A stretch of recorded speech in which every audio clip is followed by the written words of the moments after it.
lagi rame ya, gue aja nggak tahu kalau lagi rame. Cuma banyak yang ngetik, tapi nggak kebaca. Cuma beberapa teman-teman aku banyak yang info ke aku gitu.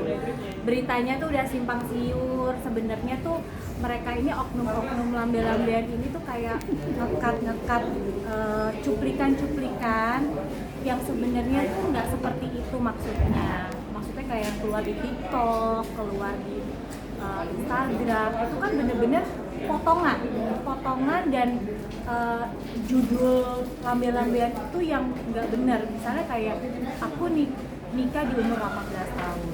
Ya itulah karena sekarang banyak media online kali ya, jadi tanpa wawancara, tanpa klarifikasi, mereka main comot aja, mereka tinggal tempel kasih judul yang salah, itu tuh merugikan orang lain.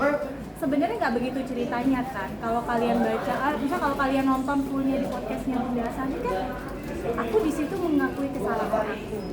Tapi namanya kita diundang ke podcast orang, masa lu cuma bawa diri tanpa punya long story gitu kan? Maksudnya itu kan cuma pengen berbagi cerita. Oh ternyata perjalanan rumah tangga gua itu sampai detik ini tuh nggak semulus atau semanis yang orang. Kita sama orang tua aku nih berdua.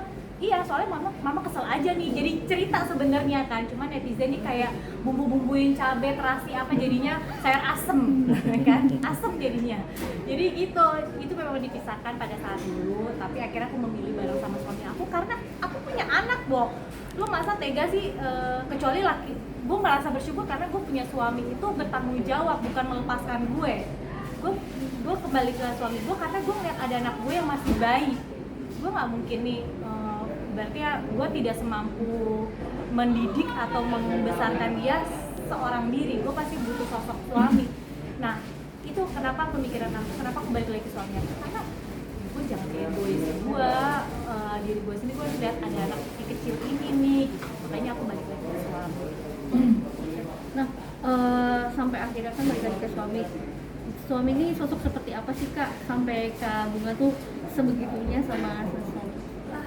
Ya sosok gimana ya, dia sosok orang yang sangat bertanggung jawab atas aku sama anak-anaknya, family man banget. Dia itu nggak pernah mau di hari weekend itu punya pekerjaan selain sama istri sama anaknya.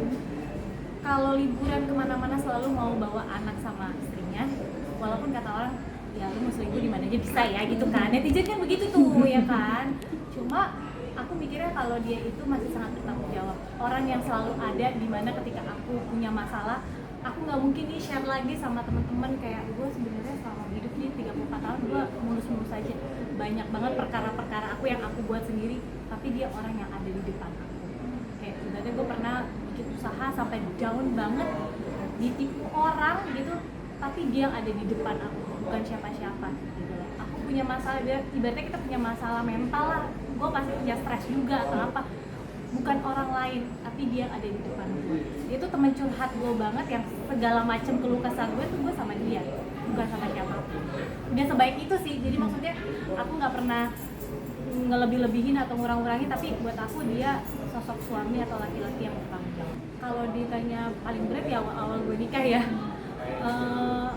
Awal-awal aku nikah tuh hal yang paling terberat karena banyak banget pilihan yang harus gue ambil, keputusan yang gue ambil, maupun orang bilang adalah keputusan gue itu keputusan yang salah. Banyak kan netizen menghakimi keputusan gue, lo bisa ya lari dari rumah hanya karena seorang laki-laki atau apa.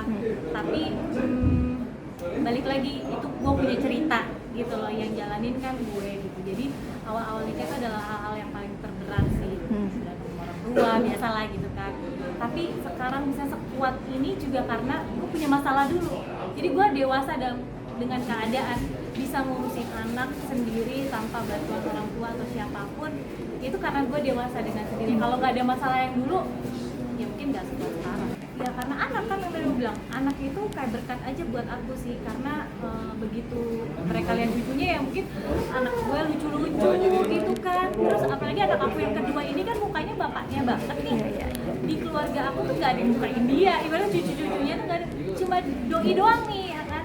Tapi dialah yang bisa ngambil hati papa aku, bisa ngambil hati ibu aku, sampai kadang-kadang bapakku tuh bisa mimpiin dia tuh kangen banget nih sama yang kecil nih gitu. Akhirnya kan mereka berkat buat gue, itulah kebuka pintu silaturahmi lagi antara gue sama bapak gue sama keluarga gue, dan pintu silaturahmi antara suami sama bapak ibu. Ya maksudnya yang namanya kita ngelawan orang tua kan pasti lu kebatin kan sih, ngerti kan? Aduh yang gue lawan nih orang tua, walaupun gue merasa kadang-kadang kita masih muda terus egonya enggak, gue merasa gue bener gitu, apa yang gue lakukan bener. Sebenarnya nggak kayak gitu, gue hanya berucap gitu, gue ngerasa bener, tapi kan hati batin gue kan gue tahu gue salah. Makanya gue lakukan agar gue nggak akan, gue berjanji sama diri gue sendiri tuh, gue bilang gue susah apapun gue nggak akan ketemu orang tua gue. Karena apa ya, itu kan berarti Tuhan, misalnya gue punya masalah yang nggak selesai sampai bikin gue drop, itu hubungan Tuhan buat gue. Jadi jangan lagi gue udah nyusahin, udah nyakitin orang tua gue, terus gue ada masalah gue ketok pintu bapak ibu gue, jangan lah. Sampai sejauh ini boleh dicek ibu bapakku, aku tuh paling nggak pernah ketok pintu mereka, ma aku ada masalah. Itu nggak pernah. Jadi kadang ibu gue pernah bilang, lu bahagia nggak sih, lu ada masalah? Gue bilang baik-baik aja tuh, padahal sebenarnya gue lagi berantem sama laki gue, gambar rumah tangga masih ada kan, cekcok-cekcokan gitu, tapi gue selalu bilang nggak ada kan, ya pengen gue gitu kan, mulut jarinya kan. Kalau dulu mungkin kesel gitu ya, kayaknya hubungannya emosi, tapi sekarang bener-bener aku udah biasa aja sih. Kayak yang tahu hidup gue tuh gue, yang tahu kondisi gue tuh gue sendiri. Masa gue mau bilang netizen gue juga pernah lo traktir laki gue, kan nggak mungkin begitu ya Bu, susah juga, itu nggak bakal dipercaya gitu kan. Jadi gue mikirnya gini, ya udah kalaupun emang gue dapet orang kaya saat ini, itu rezekinya istri soleha gitu kan, soleha banget gue kan. Kalaupun misalnya emang suami gue tuh royal banget sama gue, itu rezeki gue. Kalaupun emang ibaratnya gue nikah karena harta, ya udah biarin aja gitu kan, karena hidup itu harus beli popok anak sama susu dan segala macam kan, jadi ya itu realistis. Nanti gue ajarin deh lu nikah kan, itu susahnya kalau kita udah punya anak, biaya sekolah apa segala macam itu penting banget. Jadi bukan karena semata-mata nikah sama orang karena duit atau harta, karena komen-komen netizen tuh mengecam banget sih, mengecam gue banget. Cuma udah amat ya, nggak mau kasih ladang buat mereka untuk ya udah lu ladang lu cuma di lambe-lamben itu, lu komennya sesuka hati lu. Tapi gue punya 1,5 juta followers gue yang emang support gue. Jadi walaupun mereka begitu, ya kita tahu kok, yang nonton full ya, full video atau apa, kita ambil hikmah pelajarannya aja bahwa ya hidup itu nggak semanis gula Jawa atau apa gitu lah, pasti ada lika-likunya. Ngapain ya nggak usah sih, soalnya aku kayak misalnya ada ngetek-ngetek, gue suka cuek banget, gue bodo amat gitu di fase udah begitu. Karena gue pikir kalau gue ladenin artinya membenarkan apa yang mereka omongin. Makanya begitu tadi diundang sama Trans TV juga, ya bolehlah sekalian klarifikasi bahwa yang mereka tonton tuh hanya potongan. Tapi kalau nonton full pada saat pertama kali diupload, banyak banget kok yang komen positif tuh, yang kayak mereka, oh ya ternyata nggak semulus itu perjalanan gua. Sama satu lagi mau klarifikasi, mungkin ada bahasa yang kayak ibaratnya ibu gua mempekerjakan gua pada saat dulu. Itu sebenarnya bukan, nggak apa-apa ya sekalian gue kasih ya, jadi potong loh ya kan, bukan bilang ibu gue tuh ibaratnya sedih gara-gara nggak dapat uang lagi dari gue, itu bukan kayak gitu loh. Jadi yang aku utarakan pada saat podcast Bunda Satu bahwa ya itu yang pernah mama aku sampaikan, iya kalau kamu nikah misalnya gitu terus nggak syuting lagi, mama nggak dapat penghasilan dong gitu kan.